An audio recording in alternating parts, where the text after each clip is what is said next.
Welcome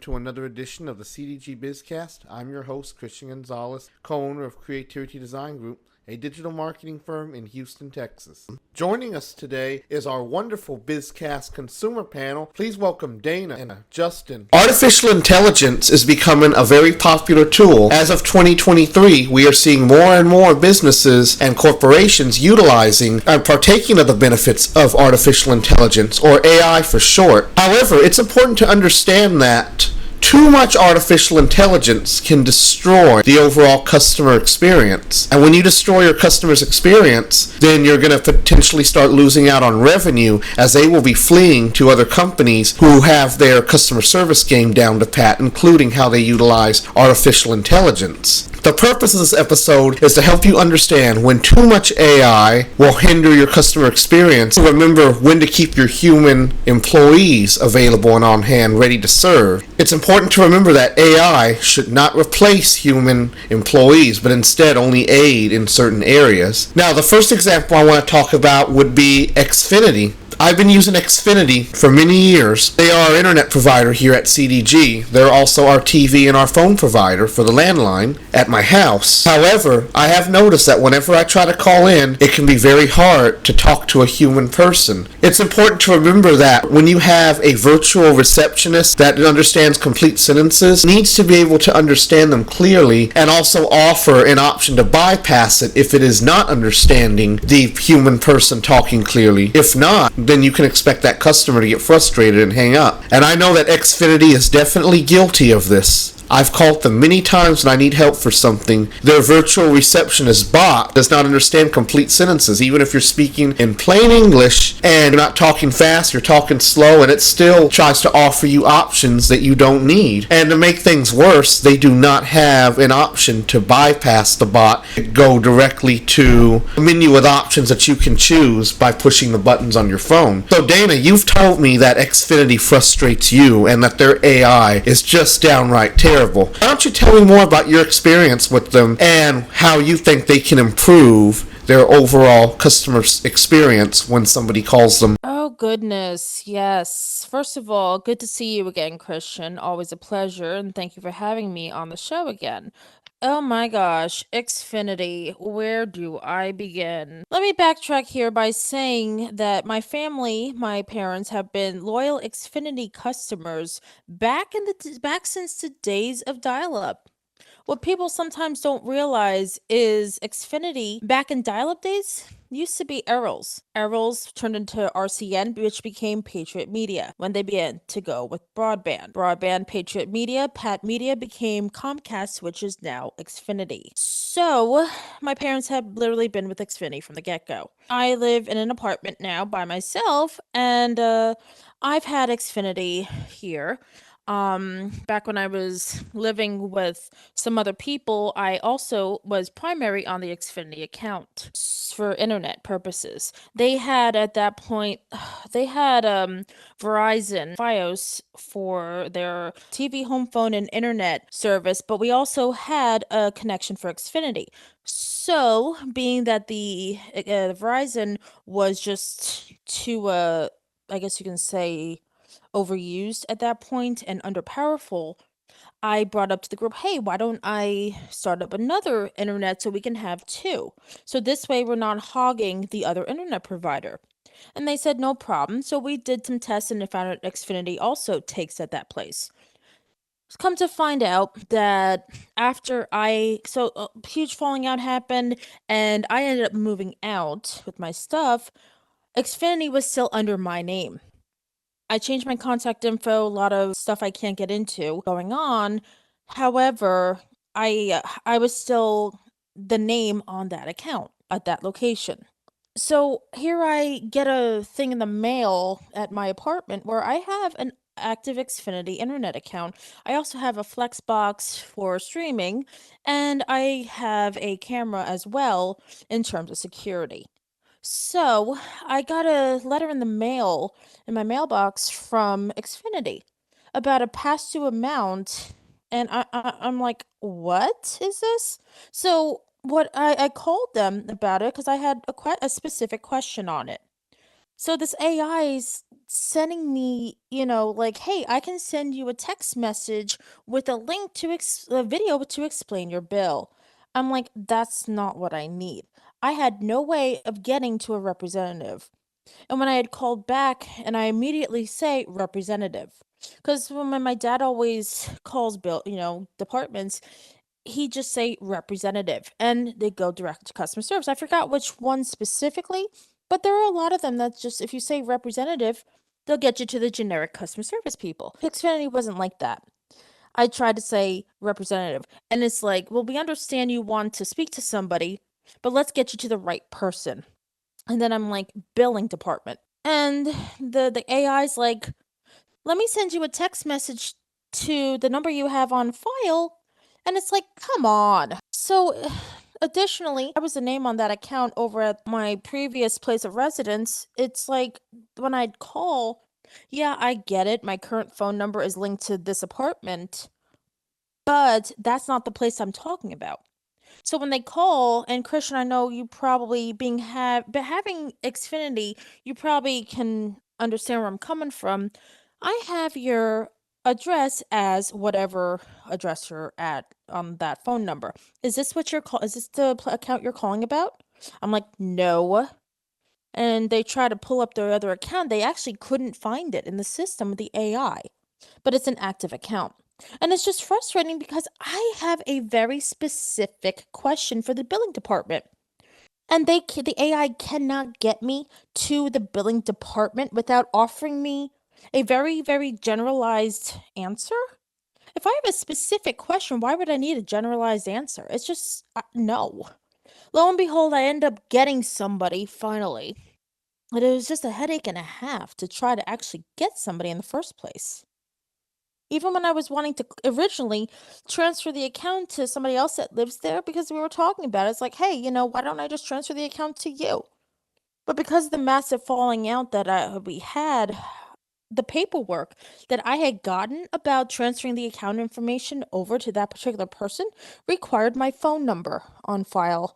I'm like, I am not giving them my phone number. There's a reason I don't want them to have my contact info.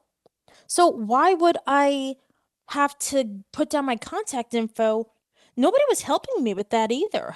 But that particular story is another conversation for another time. But this particular AI, oh my gosh, it was a headache. It actually gave my migraine a migraine, and that's how bad it got. I'm like, why? Why would you give me a generalized answer for a specific question? I have a specific question. And every time I'm like, am I helping you? No. Am I helping you? No. I'm even just repeating representative, representative, representative. That's how I had to get it. And it's like, why? It's like they overuse AI, and I feel they rely on AI too much. And they think that AI can answer the questions that the customer has. I don't know, Christian. I don't agree with it. It's not right. Everything you said is spot on. That's exactly how I feel whenever I call them. But it's not only with them. I can name a few other companies that have this exact same problem, but they are our prime focus right now. What you just described shows that Xfinity lags behind customer expectations. I want to talk about that for a few minutes. It's not hard to convince customers that AI is good for them. Salesforce, one of the biggest customer relationship management platforms out there, has confirmed that 60% of customers welcome the use of AI in engagements if it means a better experience for them. However, because AI is known for automating and supposedly making things faster, it does give customers some unrealistic expectations. At this point, they do expect their resolution to be taken care of at a much faster rate. They want visible proof that action is being taken for their request. They want several self-service options if available so they don't have to waste time on the phone. And of course, they want multiple options for customer service. And that's the thing. Xfinity's not offering them any of that. They want you to talk to the bot first before they'll even get you to a representative. And then they make it nearly impossible to get a representative on the phone. Now, here is a secret that many companies don't want you to know. You can press 0 if the bot is not cooperating with you, and it's supposed to connect you to a live representative. However, not all systems have that functionality. It depends. You can try it depending on who you're calling. I know for a fact that not every company has that option where you can press 0 to bypass the bot. Xfinity, it said incorrect input or invalid input.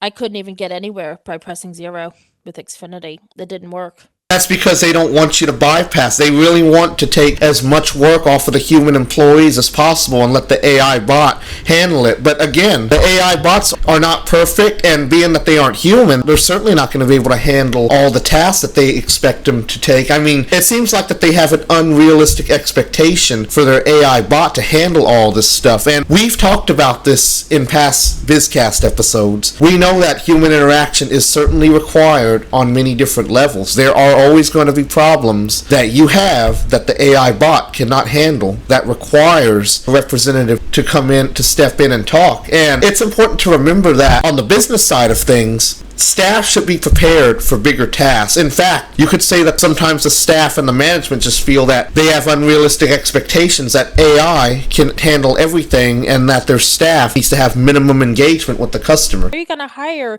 the call center staff if you're just going to go AI? They want to have them on hand just in case they really need to have customer interaction. It's easier to get there then, you know?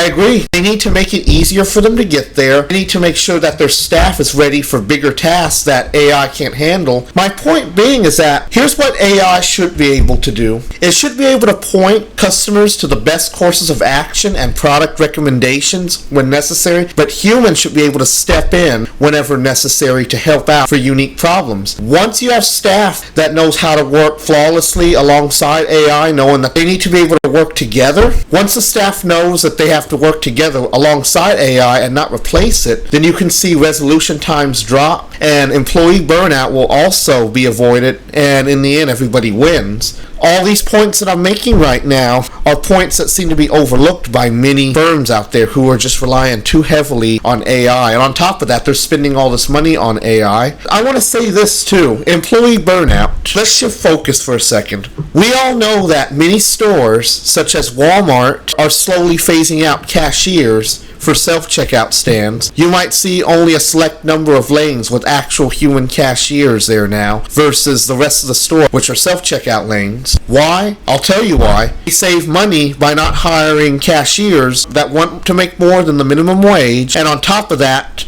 do not care about their jobs, let the customer experience go down the toilet because they are rude, they show no concern for the customer, and they just want to get them out of there. They basically come to work every day knowing that they're just going for the paycheck and they do not care about providing stellar customer service. They're just there for their check. That's it. So how do we solve that problem? We fire all of them. We find an AI-based solution that'll take care of the customers that's cheaper. And unfortunate as it is, Christian, I remember working at I was actually at CVS. They were starting to go AI with the what we call ACO, automated checkout. And even then, it's like there are certain products that are age-restricted items. Let's take Robitussin, let's take Benadryl, let's even take 5-hour energy shot drinks. Those require age verification. So you're gonna need somebody who knows how to, who knows the system. So you're gonna need a cashier with the specific card to come over and vouch for the ID, and they see the ID and they scan their card. So it just doesn't make sense why AI would be the way to go when you have these age restricted items, say at a drugstore, for example.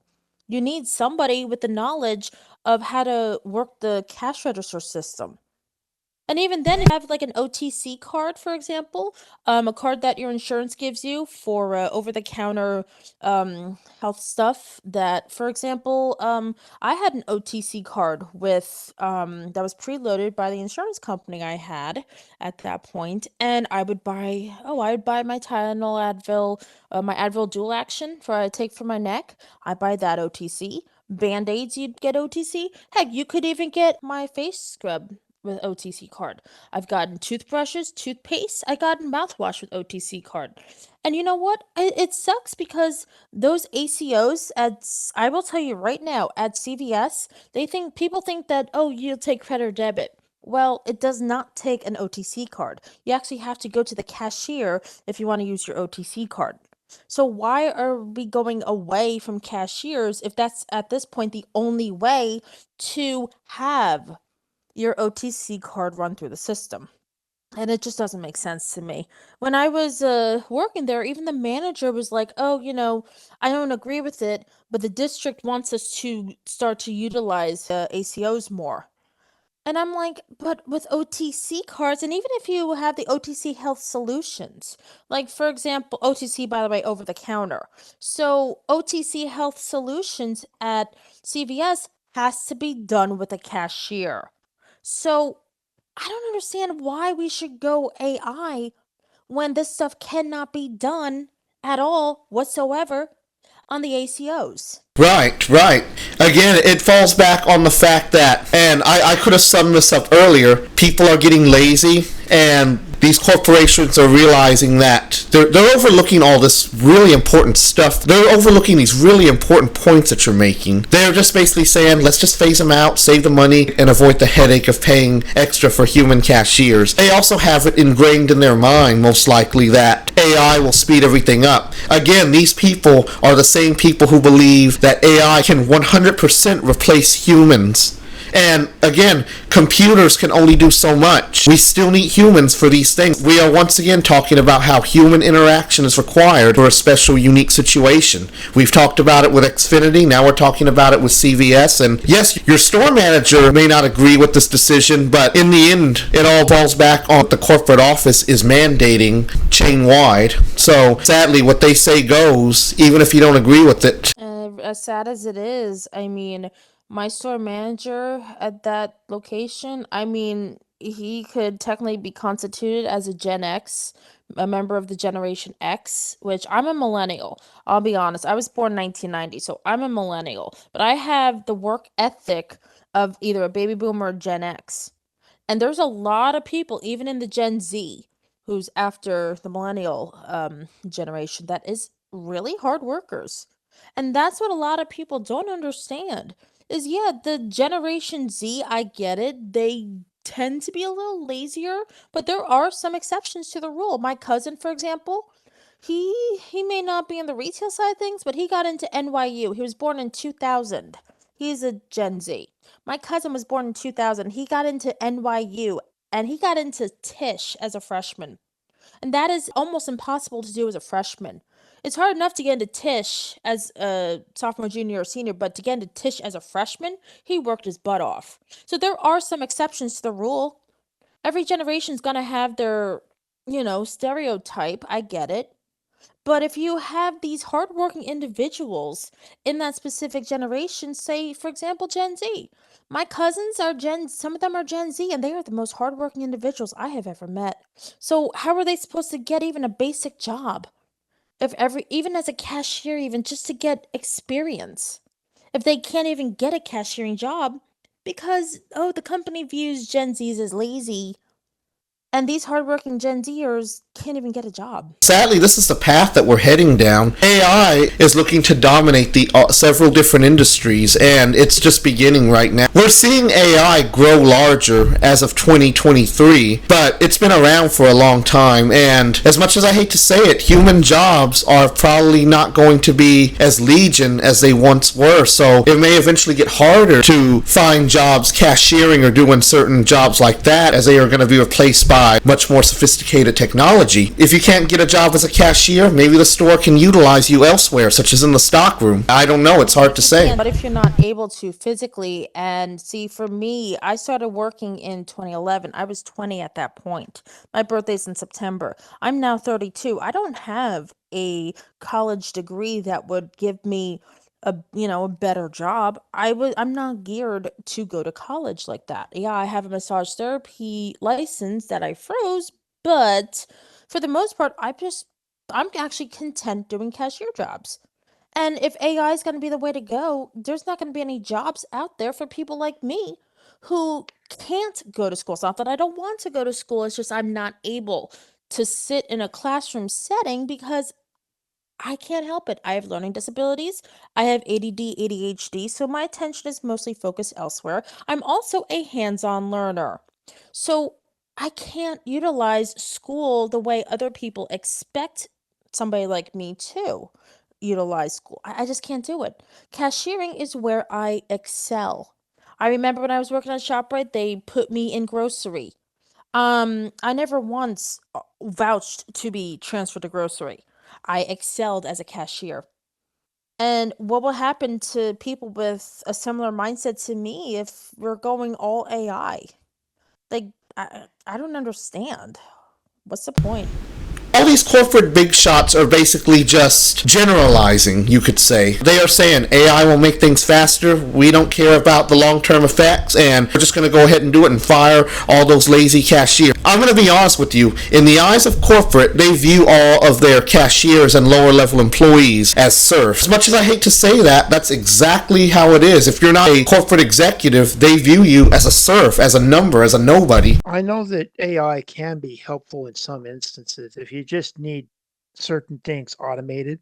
I know that I have a car loan lender that works with those with less than perfect credit but pretty good finances, and they actually have an entirely separate phone number where if all you need to do is just call in and make a payment, they have an entirely separate number where the AI will just go ahead and process your payment. You don't even have to talk to a person. And sometimes I use that information number to do exactly that when I don't want to or don't need to talk to a human. And then they have a separate phone number where you can call their call center should you have a more advanced problem that you know for sure the automated line cannot handle. And I actually used to be with Spectrum, which is a subsidiary of Charter Communications.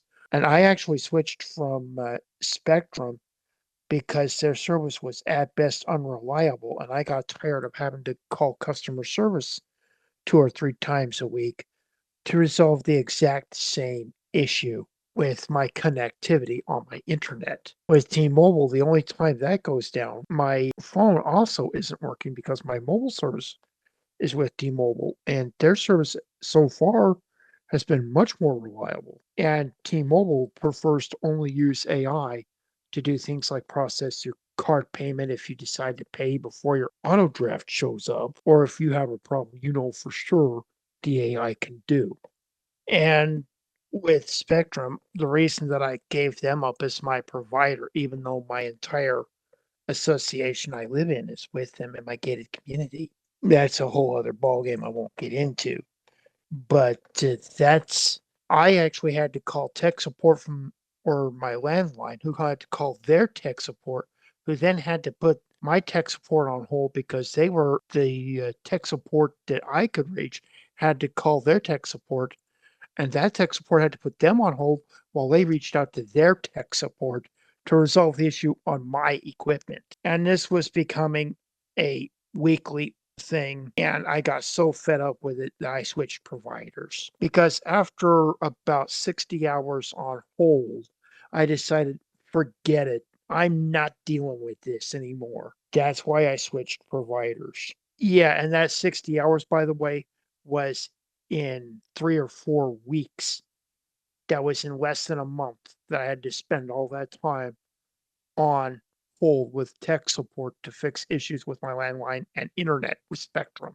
Would you say that it was mainly their lack of understanding through artificial intelligence that just caused all this to happen over why you were not able to get anything fixed? Yeah, well, that and the fact that whatever was going on was at their server setting level, meaning that at this point, they probably would have needed to come out and figure out in person what the hell's going on with the computer remotely. And I didn't have the remote equipment or time to have them come over and actually do that because I'm an extremely busy guy. That's understood. I'm extremely busy myself too. We don't have time for their pitfalls in technology or their lack of understanding on the representative side. We don't have time for that stuff. We need our stuff done, and we need it done right, and we don't want to spend any longer dealing with it than we have to, especially if these services that we're utilizing are required for us to conduct business or go about our daily life. But yes, it's important that businesses know how to bridge the gap between AI and human interaction, because only 100% AI is just not going to help you. It'll just lead to more customers getting frustrated, just like you were, Justin. And yeah, because over the course of 3 weeks, if you've spent 60 hours on hold with tech support, you're going to say, forget this, I'm going elsewhere for a provider. And you start researching alternatives. That's right. I know that I would be doing the same thing too if they're not giving me the customer service that I need. And if their AI is a main part of the problem, then that's on them. They need to step up their game. They need to remember all the stuff that we've been talking about, or they need to understand a lot of these key points that we've been talking about throughout this episode. It just shows that companies do not know how to bridge that gap. They don't seem to really care when a customer has such a unique situation that AI just can't step in and take it over. They need a human employee to come in and fix this unique issue. As you know, that CDG is a web design company. I often have to call a lot of website hosting companies for assistance because a lot of our clients use different companies. Based on the different ones that I've called, I can't name which ones off the top of my head have specific AI issues, but I've called many of them. I've called so many of them I can't really pinpoint which ones have issues with AI, but I do know that a lot of them have that same issue that me and Dana were talking about, and that is trying to get past the virtual receptionist bot to actually connect to an agent. And some of them even have worse customer service than Xfinity do in terms of that. Some of them you can't even get through, period. I'm trying to put in an application for a cashiering position at Home Depot, my local Home Depot. A Home Depot I could walk to. But I'm trying to check on the status of my application, and the AI's there. It's like, hey, what can I help with? So I said customer service. And, it's like, what specifically do you need? And I said general inquiry. So here the AI's thinking that I had a question on a product. And it's like, well, you could tell me the product ID number, barcode number, or description, and I could tell you more information about it. I'm like, that's not what I wanted. So I said none, just like that's not what I need. So none. And they're like, okay, well, whenever you're ready, let me know the barcode number, item number, or product description so I can help you. And that's when I was like fed up. I'm like, said employment. And that's when it transferred me to try to transfer me to get somebody. Why? See, I've heard the saying about assuming. To assume makes an ass out of you and me. But AIs tend to assume things. And that's what a lot of customers are getting frustrated at. I had a specific question for Xfinity, as I mentioned before, and the AI virtual receptionist was assuming that that what they wanted to help me with is what I needed. For employment question, I just wanted to speak to the hiring manager to check the status of my application. I had to get to customer service on that. And this AI bot assumed that I wanted help about a product. If I needed help on a product, I would have said product. This is why I feel that when utilizing AI for handling phone calls, they should not have this virtual receptionist that understands complete sentences, because they say it understands complete sentences, but it still directs you to something completely unrelated to what you're looking for. And you know what's even worse than this, Dana? It's even worse when you're trying to talk to the virtual receptionist, you're trying to tell it specifically what you need. It just hangs up on you. It'll say, please tell me, I understand complete sentences, what can I help you with today? Then you explain it in plain English. That to me, Xfinity hung up on me. The AI hung up on me 3 times. That happened to me too. Why? I was having service problems. I called them at least 2 or 3 times just like you did. Believe it or not, I got so frustrated to the point that I was yelling at the bot. I was screaming at it. I was so mad. I kept trying to tell it, I need an agent. And then the bot goes, I'm sorry, I could not understand. Please call back later. Goodbye. And you can imagine how infuriated I was. This was the first time I was trying to actually transfer the name over to one of the others that's still living there, and I'm like, that's not what I need. It's like, I don't understand. Please try again later. Goodbye. Click. 5 times, Christian. 5 times I got hung up on for the same issue. So then I have to go about it a roundabout way. At this point, I don't even know if I had to call a different department just to get transferred to the right department by an actual representative, an actual human being. I was livid with that. I sense exactly how you feel because that's exactly how I felt when I tried calling them and they just kept hanging up. And it's not just Xfinity. Some of the website hosting companies that I've often had to call for issues with client sites, they do the same thing. They have a virtual receptionist bot that you cannot bypass. You try to explain what you need and then it tells you, we're sorry, we can't take your call right now. Goodbye, and then it just disconnects. So small business owners who are listening, for all you small business owners who are seriously considering investing into getting an AI-based phone system, make sure you get one that does not have a virtual receptionist. Make sure you get one that has options that can be picked by pushing the buttons on your phone, not by a computer that can't even understand plain English, even though it claims it can. Please, please, please, please don't get a phone system that relies on this brain-dead bot. Please don't. You're just going to end up losing leads and all of your existing customers are just going to flee. Another company I want to call out about negative AI, if you could. EasyPass. New Jersey utilizes EasyPass for our toll roads. And EasyPass is literally the letter E, letter Z, pass. And I've tried to contact their customer service call center, and you can't even speak to somebody about a generalized question. It's like and I've run through all the options, you cannot actually get in to speak to somebody. You have a specific question, it's like, you just want to talk to them. There's no option to actually speak to a representative. If you try pressing that 0, you have pressed an invalid entry. I'm like, what?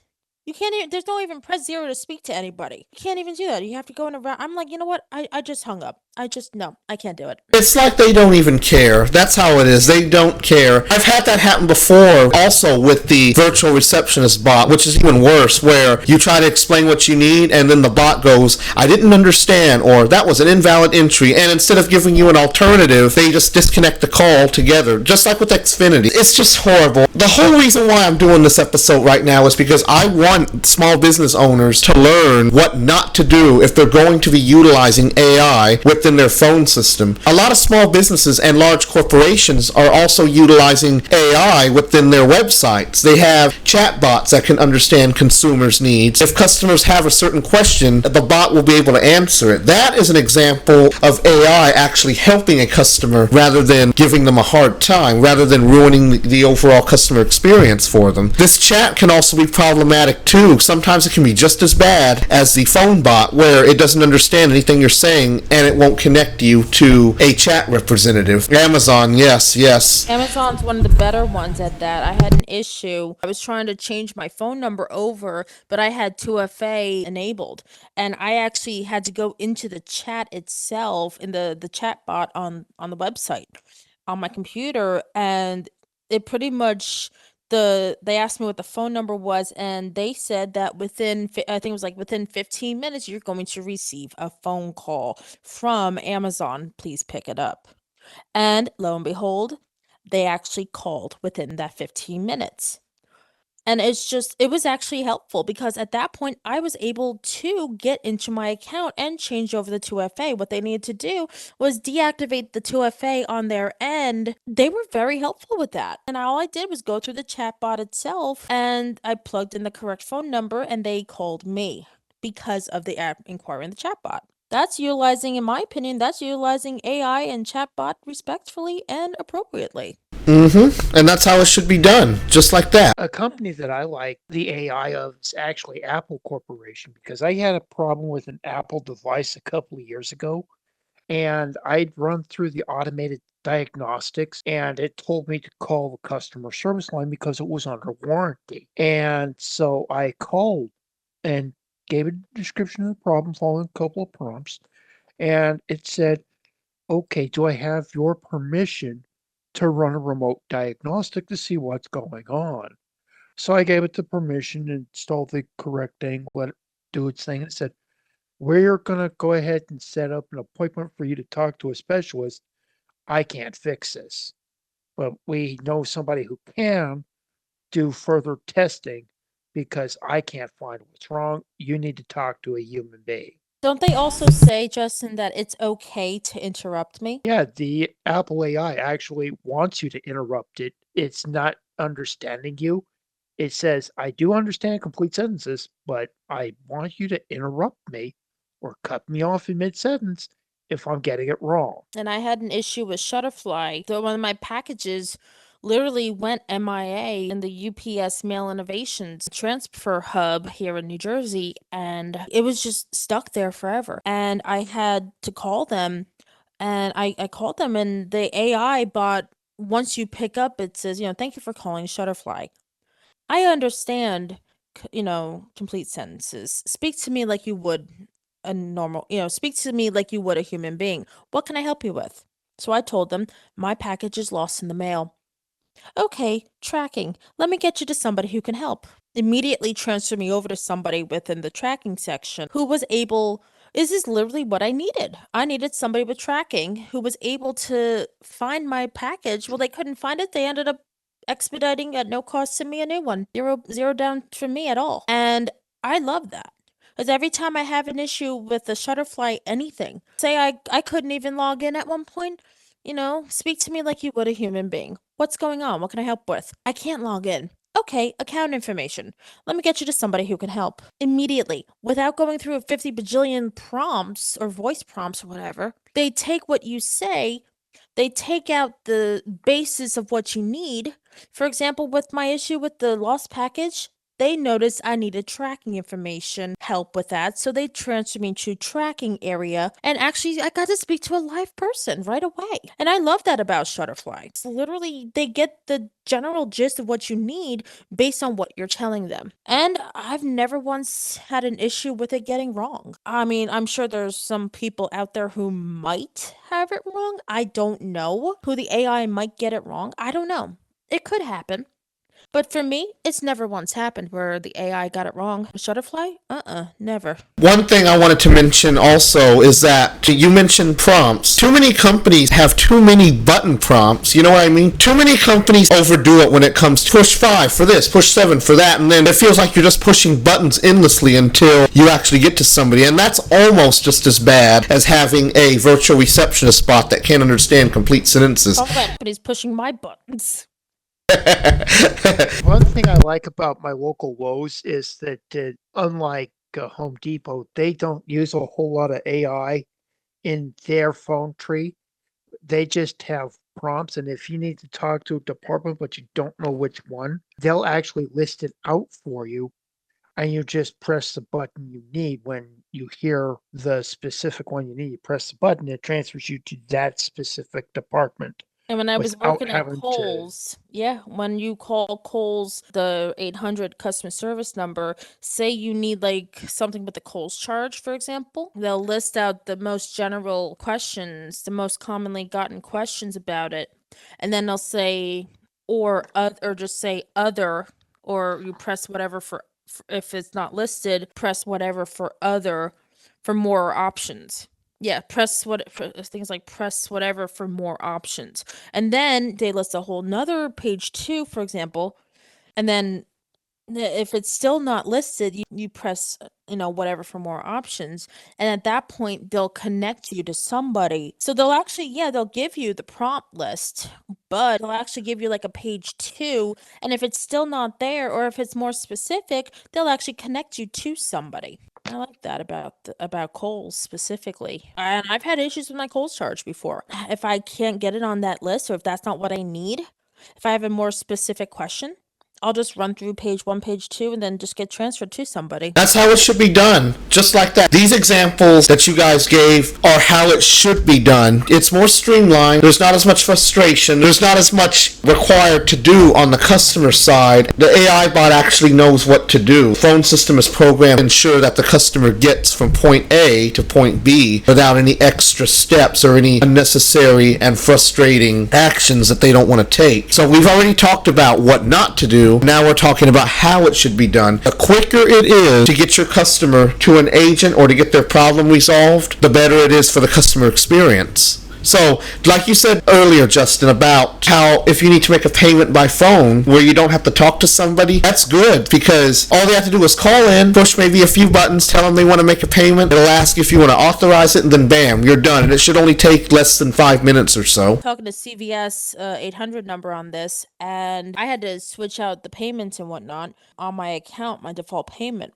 So the woman was actually like, well, don't tell me the card number, just type it out and it'll go into the system. So I actually typed it out on my phone using the keypad.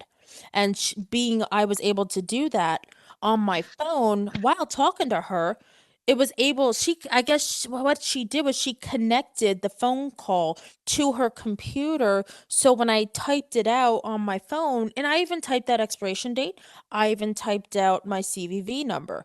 And she was able to get that connected right to the system without seeing any of my personal information. Right? Yes, that's bridging the gap between artificial intelligence and human interaction and doing it in a secure and safe manner. Also using AI while a human is interacting with a human. Information security, which is a really good idea. And I think more companies should do stuff like that in their billing departments. Agreed. And this was just a woman in the photo department who was helping me with this. I had an issue with a photo order online, and I had to call her, call photo, the 800 number for photo, because the location that I had sent it to, their photo system was down. So I called the 800 number, and being a former employee of CVS, that I knew if I called the 800 number, they'd be able to transfer to a different location. So I did. And I also asked her to, make sure everything was correct in the system. I didn't even receive a thank you for your order email. And I'm like, huh? And she said, while I don't know why the email was never sent to you, I do know that it is system generated. So I was able to confirm all the information. I noticed I had old information on my account, with billing and whatnot. I had an old credit card on there I hadn't even used in God knows how long. It's a closed account now. And she's like, well, okay, let's do it this way. Let's go in, and if you want to use your phone keypad to type out the card number that you'd like to put in the system, go ahead and do that. Type out the card number, and then I did. And then, okay, go ahead and do the 2-digit month, 2-digit year expiration date. I did that, and then, the CVV, and done. And she utilized AI while on the phone with me for information security as well. That's how it should be done. A lot of times, that's not how it's done. Exactly. And that's the whole purpose of this episode, so we could talk about how it should be done, because the small businesses of the world are going to be our next Walmarts and CVS's. So we want to make sure that they are not making the same mistakes the big guys are making. I do know that AI done correctly on phone prompts is that don't make your options too deep if you decide to go with a press this for this, press that for that type system. Because I know that a local grocery chain called Food Line near me has something for each store that's a company-wide deployed system where you can press 1 for hours and location, you can press 2 to reach a specific department, and they have like 5 or 6 departments. You can hit the number and reach the person in the system, provided there's somebody available to answer your call. They keep the AI to a minimum, but it's at least smart enough to understand you pressed this button or that button. ShopRite does that up here as well. I had to call them on something, and they really only have a couple of prompts, and that's it. They, thank you for calling ShopRite of Watchung. Our hours are, and then they give you the hours at that point in time. And there's only one ShopRite of Watchung, New Jersey, but every single location of ShopRite will have this. When I called the one for Hillsborough, New Jersey, my parents' local, thank you for calling ShopRite of Hillsborough. Montgomery Township, another one local to my parents, thank you for calling ShopRite of Montgomery. So they'll actually have a store-specified AI with only a couple prompts. When I had to call Watchung, thank you for calling ShopRite at Watchung. Our hours of operation are blah, blah, blah. If you know the extension of the party you wish to reach, please dial it at any time. Please press 5 for order, pickup, deliver.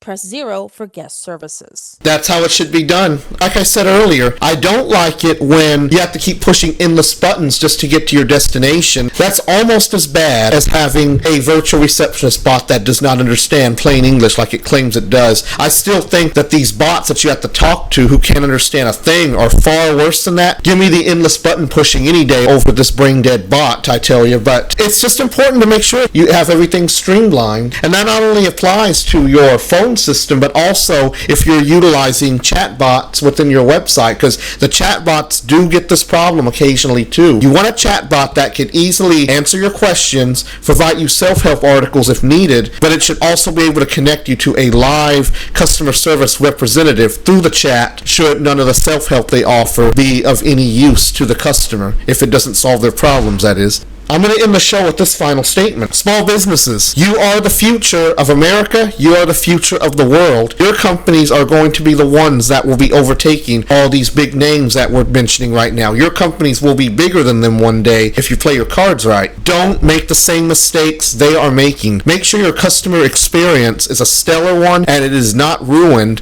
by the mistakes of AI. But also make sure that you use AI to your advantage. It has a lot of benefits. It can help you streamline a lot of processes, but it should never ever replace human interaction. Always know when your human employee should step in and take over when the AI bot is not doing what it's supposed to be doing. AI can only do so much. Your customer has a unique problem, you better make sure you have your employees on hand ready to tackle that problem and get things solved. Do not rely on AI for every single little aspect. Make sure that your human employees know what their role in the company is and that they are ready to take care of any problems that come from customers. Make sure they're there, ready, willing, and able to take over. I'm really going to answer 100% of the problems. Not at all. That's the honest truth right there. It will never be able to answer 100% of customers' questions or resolve 100% of customer problems. There's always going to be some human interaction required. AI also removes the personalization from the customer experience. You should never treat your customers as just a number. Each one should be treated with personal care and their problems taken care of on a personal level. Never ever let AI destroy that experience. And that's my final word on the matter. My final statement on this: people who, even my generation, even Gen Zs, have gone to cashiers because they want that personalized experience. Do not get rid of that personalization. You'd be surprised how far your business can go if you keep in mind the cashier's personalized touch on things. Because if you go to a self-scan, they're not going to recommend certain products in terms of, hey, I've actually seen like ingredients and I'd ask, around the holidays, hey, you barbecue or something? Yeah, of course. And, we chit chat while I'm during transactions. We'd talk about recipe ideas. Heck, I've actually planned somebody's dinner for them because they didn't know what to make, but they had all these ingredients in there and I've actually helped them plan dinner that night. Would an AI do that?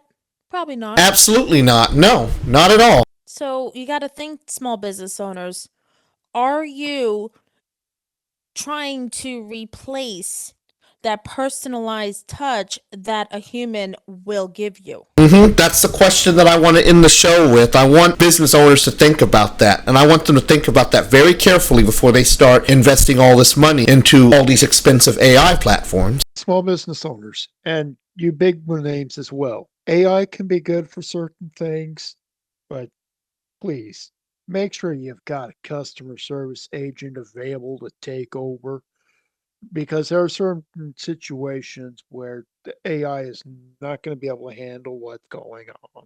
The situation is too complex for the AI to handle, and that's a lot of times I've noticed when it starts to shut down. That's right. Thank you guys once again for joining me on the show and sharing me your thoughts on this matter as well as your real-life examples. For having us. It's been my pleasure. I know that many of the future business owners of the world will be able to understand greatly what the customer wants and how AI can be utilized to help them, but can also create frustrations that you should be able to spot and avoid.